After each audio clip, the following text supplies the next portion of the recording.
जो फाइट है वो तो है ही। अब मैं वो फाइट के बारे में बात करूं,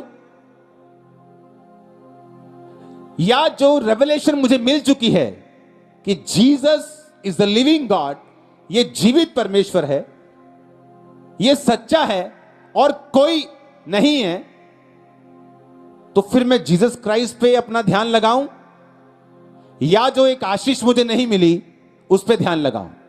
अगर तो मेरा ध्यान पक्का हो गया, सिद्ध हो गया है, तो मुझे मालूम है जो आशीष नहीं मिली वो मिल जाएगी, तो मैं सभा के बीच में भी उसको सराह सकता हूं, क्योंकि सराहने के लिए भी आपको फेथ चाहिए।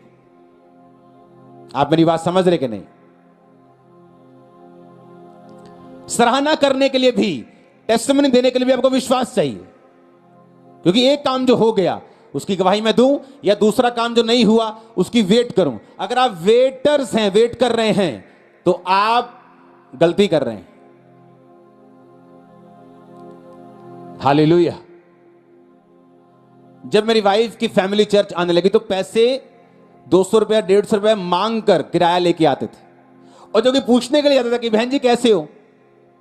अब उसको यह बताएं कि हम चर्च में पैसा मांग के भी किराया लेके जा रहे हैं, या ये बताएं कि जो खुदा ने कर दिया है। और अब देखो कितने परिवार अब किराया उनसे लेके जाते हैं।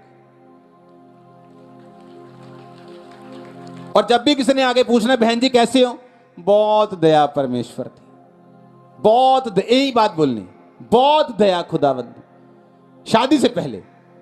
और वैसा ही हुआ जैसा मुंह से निकला। या ये बोले किथे भैन जी जानने तो है चर्च रोज किराया लेदा 200 रुपया, देने वाला हो गया 1000 रुपया। या तो ये बात बोले, या अगर समझ आ गई कि जीसस क्राइस्ट जीवित खुदा है, क्योंकि जब आप नए बच्चे होते हैं आपको गिर गिर के चलना होता है। नया नया साइकिल सीखते हैं, गिर गिर के चोट लगा के आप सीखते हैं। चोट ना भी लगे तो आराम से सीखते हैं। वैसी क्रिश्चियनिटी है। स्टार्टिंग में आप भाग नहीं सकते, स्टार्टिंग में सब कुछ समझ नहीं आएगा। बच्चों को सब चीजें समझ नहीं आती। स्टार्टिंग में खाना पीना एक डायपर ही चलेंगे बस।